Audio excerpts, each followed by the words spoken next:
Hello दोस्तों, मैं दीपक स्वागत करता हूँ आपके बने यूट्यूब चैनल जय हिंद भाई दीपक सर पर। दोस्तों, जैसा कि आप थंबनेल पर देख रहे होंगे, आज हम पढ़ेंगे क्लास 10 का दो पॉलिटी का पार्ट नंबर 2 है, जिसका नाम क्या है, संघवाद। संघवाद का मैंने पार्ट एक आपके समझ प्रस्तुत किया हूँ और इसका क्या है, आज पार्ट नंबर 2 है। इसमें जो बनने वाले भाषा के आधार पर राज्य हैं, साथ साथ गवर्नर सरकार कैसी होती है, इन सभी को बहुत ही अच्छी तरीके से, एकदम सुंदर तरीके से आपके समझ रखता हूँ। तो आपका काम क्या होगा, वीडियो देखने से पहले उसको आप लाइक कर देंगे, नए होंगे तो सब्सक्राइब कर देंगे और इससे अपने दोस्तों के साथ शेयर भी कर देंगे, ताकि उनको भी यह पाठ संबंधी समस्या यहाँ से खत्म हो जाए। लेकिन हाँ, इसको देखने से पहले सबसे पहले आपको कॉपी निकाल लेनी होगी, जिससे आप बकायदे इन सभी बातों का नोट करें, ताकि आपके एग्जाम में काफी आपकी सहायता करे। ठीक, तो हम पढ़ते हैं कि भाषा के आधार पर राज्य कैसे बनाया गया। तो स्टार्टिंग में अगर बात की जाए भाषा के आधार पे, भाषा के आधार पे तो सबने सुना होगा कि जो भारत की राज्य भाषा है क्या है, वह हिंदी है।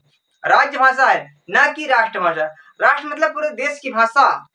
अगर यार हिंदी को बनाई गई होती तो जो यहाँ पे 114 या 119 भाषाएं बोली जाती हैं, इनमें कुछ वाद विवाद हो जाता। ठीक, तो इसीलिए, क्योंकि अगर देखा जाए शुरुआत में भारत के 44% ऐसे लोग आज भारत में मौजूद हैं जो केवल हिंदी भाषा को ही बोलते हैं। बाकी अन्य जो आपके यहाँ 56% लोग हैं वह अन्य भाषाएं बोलते हैं। और आपको मालूम भी होगा कि आपके संविधान की जो अनुसूची नंबर 8 है, उस 8 में शुरुआत में 14 भाषाएं दी गई थी, लेकिन आज जो आपका संविधान है, उस संविधान में वर्तमान में 22 भाषाएं हैं। अगर मैं भाषा की बात करूं, यहाँ पे भाषा की बात करूं, तो शुरुआत में अनुसूची में आपके अनुसूची में जो अनुसूची नंबर 8 है, इस 8 में मूल संविधान में कुल 14 भाषाएं, कितनी 14 भाषाएं थी। लेकिन लगातार क्या हुआ, संविधान में परिवर्तन हुआ और परिवर्तन के बाद आज संविधान में, यानी कि वर्तमान में संविधान में क्या है, वर्तमान में संविधान में क्या है, 22 भाषाएं। कितनी हैं आपके संविधान में? 22 भाषाएं हैं।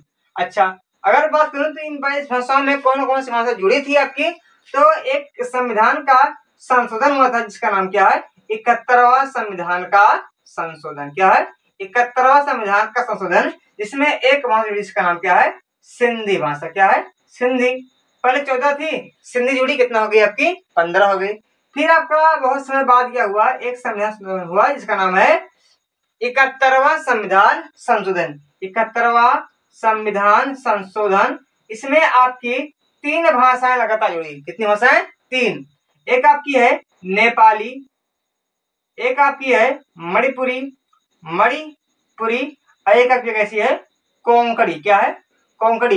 भाषाएं भी क्या है, अजीब अजीब की हैं। तो होगी कितनी आपकी, 15 3 18। इसके बाद आपका हुआ 92वां, कैसा आपका 92वां संविधान का संशोधन। कैसा हुआ, 92वां संविधान का संशोधन। इसमें 4 भाषाएं जुड़ी, 4 भाषाएं जुड़ी, BDMS।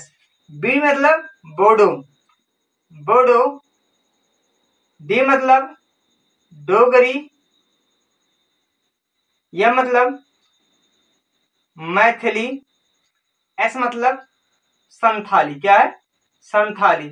ये 4 भाषाएं। तो पहले 14 थी, 14 के बाद एक क्या होगी, 15 3 18, 18 4 22। यानी कि एक शॉर्टकट तरीका है BDMS याद करने का। इस समय आपके संविधान में क्या है, टोटल 22 भाषाएं हैं। अगर मैं आपसे बात कर दूं तो क्या हिंदी भी इसमें शामिल है, तो बिल्कुल हिंदी इसमें शामिल है, लेकिन अंग्रेजी इसमें शामिल नहीं। वह एक आपकी ऑफिशियल लैंग्वेज है, एक आपकी आधिकारिक भाषा है। तो आपके संविधान में जो आधिकारिक भाषा है, कैसे हैं आपके संविधान में क्या है, 2 आधिकारिक भाषाएं हैं। 2 आधिकारिक भाषाएं हैं संविधान में। क्या है, 2 क्या है, ऑफिशियल यानी कि आधिकारिक भाषाएं हैं। क्या है, आधिकारिक भाषाएं हैं।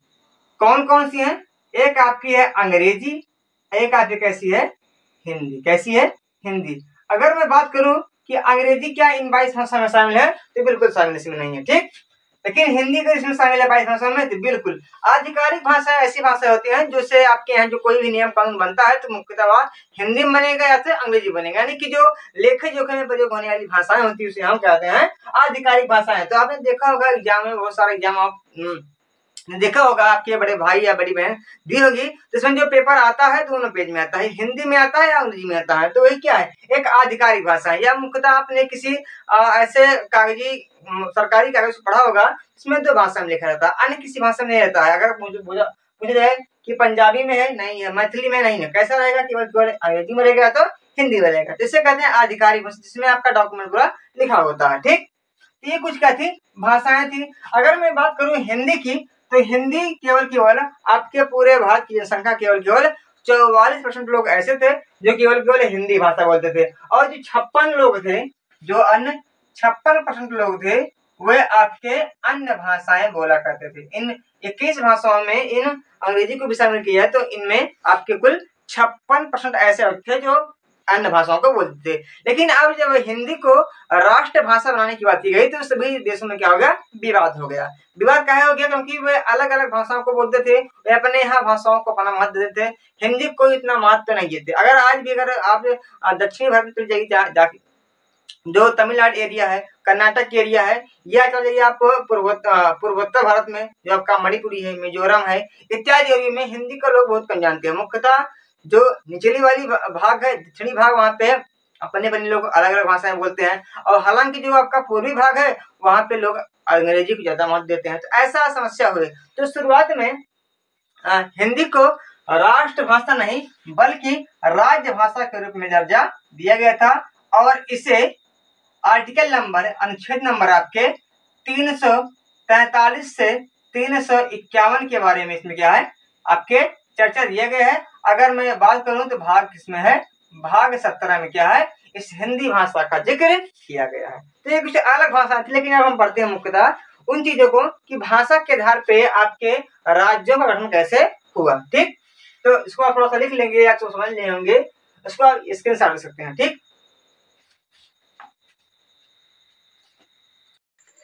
भाषा के आधार पर राज्य गठन। तो भाषा के आधार पे जो राज्य गठन हुआ वह मुख्यतः शुरू कब हुआ, तो वास्तव में अगर मैं आपको बता दूं तो उस समय भारत में अगर देखा जाए, जब संविधान सभा चल रही थी, क्योंकि संविधान के निर्माण के समय ही राज्य को बनाने की बात की गई थी, तो उस समय आपके भारत देश में तकरीबन 114 भाषाएं लोग बोलते थे। कितना, 114। तो संविधान सभा में अगर सोचा कि भाषा, क्योंकि भारत में क्या है, विविधता है, चाहे धर्म के आधार पर देख ले, चाहे भाषा के आधार पर, चाहे क्षेत्र के आधार पर देख ले, तो अलग अलग प्रकार के यहाँ पे लोग रहते हैं, अलग भाषा के लोग रहते हैं, अलग धर्म के लोग रहते हैं, और साथ अलग क्षेत्रों के वास्ते, कोई पहाड़ी एरिया में, कोई ढलानी एरिया में, कोई मरुस्थलीय एरिया में, कोई मैदानी एरिया में, तो मतलब क्षेत्रों के अनुसार यहाँ पे क्या है, विविधता है। तो अगर भाषा के आधार पर राज्य को बनाते तो भारत क्या था, भारत में 114 राज्य होते। तो इसीलिए, लेकिन बहुत से ऐसे आपके यहाँ राज्य थे जो ऐसा कह रहे थे कि नहीं, हमें भाषा के आधार पे अगर अलग कर देंगे तो हम शायद अपनी उस भाषा के आधार पे राज्य को बहुत ही अच्छी तरीके से मेंटेन तरीके से चला सकते हैं। अब बात सही है भाई, क्योंकि अगर उसी भाषा के लोग रहेंगे, उसी भाषा का क्या होगा, मुख्यमंत्री या राज्यपाल हो गया या कोई वहाँ के अन्य प्रशासनिक अधिकारी होंगे, तो अच्छा होगा, एक अच्छा माहौल बनेगा। ऐसा नहीं कि कोई हिंदी बोले, कोई कन्नड़ बोले, कोई मलयालम बोले, कोई तेलुगु बोले, तो आपस में क्या करेगा, जो भाषा है वह बहुत ही समस्या उत्पन्न करती है। तो इसीलिए सबसे पहले अगर देखा जाए, भाषा के आधार पर राज्य बनाने की जो जिद थी वह तेलुगु भाषाइयों की थी। उन्होंने कहा कि हमको भाषा के आधार पे एक अलग राज्य दे दीजिए, बाकी चाहे आप एक बनाइए चाहे न बनाइए, हमसे उससे मतलब नहीं है। तो इसके लिए बहुत सारा क्या हुआ था, विवाद भी होता, बहुत हड़ताल भी हुई थी, एक व्यक्ति मरे भी थे, लेकिन वास्तव में लोग मान गए थे, पंडित जवाहरलाल नेहरू चाहे हो चाहे राजेंद्र प्रसाद हुए, ये मान गए थे और भाषा के आधार पर राज्य को बनाए थे। तो हम इसकी पूरी कहानी समझते हैं। ठीक, तो पहले क्या था कि लोग, एक भाषा था तेलुगु भाषा, तेलुगु भाषाई लोग अपने भाषा के आधार पे एक तेलुगु भाषाइयों का एक अलग राज्य चाहते थे। लेकिन संविधान सभा के जो अध्यक्ष थे, संविधान सभा के जो अध्यक्ष थे कौन थे, पता है, राजेंद्र प्रसाद। कौन थे, राजेंद्र प्रसाद ऐसा मानने को तैयार नहीं थे, क्योंकि भाषा के आधार पर राज्य को बनाएंगे तो कितनी भाषाएं, मतलब कितने राज्य होंगे, 114 राज्य होंगे। तो ऐसा मामला गड़बड़ था। लेकिन इनकी जिद की वजह से, क्योंकि तेलुगु भाषा ये लगातार क्या रहे थे, अपने जिद ठान लिए थे कि मैं तेलुगु भाषा के आधार पे राज चाहिए तो चाहिए। अब राजेंद्र प्रसाद मजबूरन बस क्या करना पड़ा, उन्हें ऐसा करना पड़ा, क्योंकि शुरुआत में उन्होंने क्या किया था कि एक व्यक्ति है जिनका नाम था एस के धर। क्या नाम था? एस के धर। ये छोटे मोटे आदमी नहीं थे, ये एक न्यायाधीश थे। कैसे थे? एक न्यायाधीश थे, लेकिन क्या थे, ये रिटायरमेंट हो गए थे, इनका अवकाश हो गया था, यानी अवकाश प्राप्त, यानी कि इनकी छुट्टी हो गई थी। ऐसे न्यायाधीश थे। कहाँ के थे? तो ये इलाहाबाद। कहाँ के थे? इलाहाबाद। अपने इलाहाबाद के जो हाई कोर्ट है उसके क्या थे? एक अवकाश प्राप्त ये न्यायाधीश थे। तो राजेंद्र प्रसाद ने इनसे कहा, भैया कि आप देखिए मामला की भाषा के आधार पर राज बनाना का अच्छा होगा या गलत होगा। तो ठीक है, तो यश के धन ने कहा ठीक है, हम एक धर आयोग बनाएंगे, धर आयोग बनाएंगे, और इस धर आयोग के आधार पे क्या होगा, हम क्षेत्रीय स्तर पर जाएंगे, वहां पर देखेंगे कि भाषा के आधार पर राज्य बनाना अच्छा होगा या फिर अच्छा नहीं होगा। तो ठीक है, तो जो धर जी थे वह बहरिया गए और देखा कि भाषा के आधार पर राज्य बनाना, मतलब वहाँ के जो अन्य अधिकारी थे या फिर उनके साथ जो अन्य व्यक्ति थे वे सभी ये देखिए क्षेत्र में फैल गए, और वहाँ की जो मुखिया थी या अन्य पूरे ग्राम वासियों से वार्तालाप की, बातचीत की कि भाषा के आधार पर राज्य बनाया जाए तो आप किस तरफ रहेंगे। तो कुछ लोग इसमें कहते हैं हाँ, अगर भाषा के आधार पर राज्य बनाया जाए तो अच्छा है। कुछ लोग ऐसा करते नहीं, भाषा के आधार पर अगर राज्य बनाया जाएगा, जो एक भाषाई हो अलग भाषाइयों को देखना पसंद नहीं करेगा, शासन में विवाद की स्थिति उत्पन्न होगी। इसीलिए जो धर आयोग था किसी मतलब यह क्या हुआ, यह सफल नहीं पाया। धर मतलब इसके धर ने कहा नहीं, अगर भाषा के आधार पर राज्य बनाया जाएगा शायद क्या हो जाएगा, एक विवादास्पद स्थिति उत्पन्न हो जाएगी। तो इसलिए हम भाषा के आधार पर राज्य को बनाने की मंजूरी नहीं देंगे।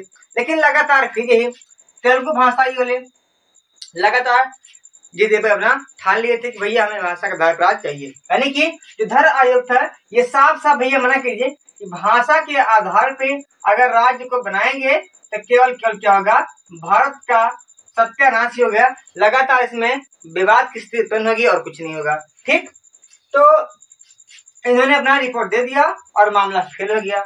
अब लेकिन लगातार भैया फिर ये तेलुगु भाषाई लगातार अपने जिद पे अड़े थे, बार बार कहते हमें अगर एक अपना अलग राज्य दे दिया, बाकी आप चाहिए एक बनाइए चाहे ना बनाइए, हमसे मतलब नहीं है।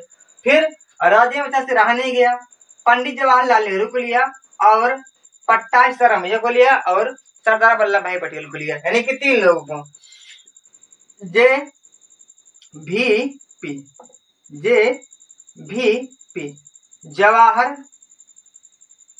जवाहर और वल्लभ भाई पटेल और पट्टाभी सीतारमैया।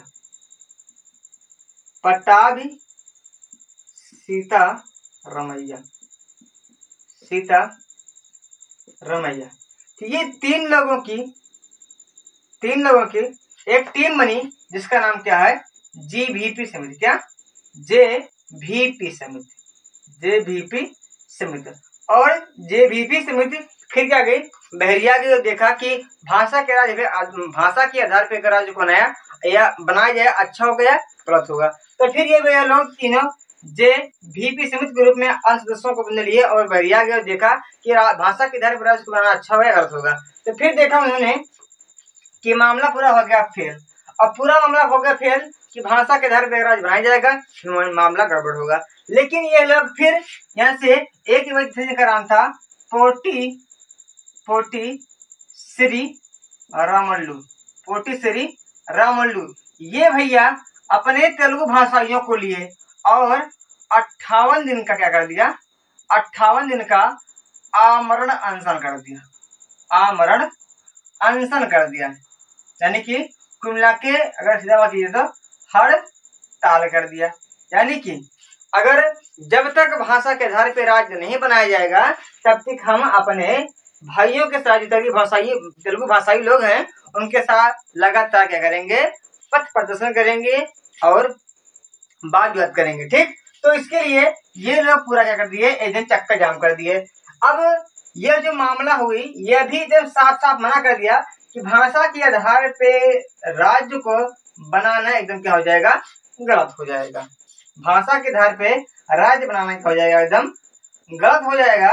तो इन्होंने भी माना नहीं, लेकिन बेचारा जो श्री रामल्लू है, ये 58 दिन के अवर्ण अनशन के बाद क्या हो गई, इसकी 58 दिन मृत्यु हो गई। बेचारा यह 12 दिसंबर 1952 को यह मर गया। कौन?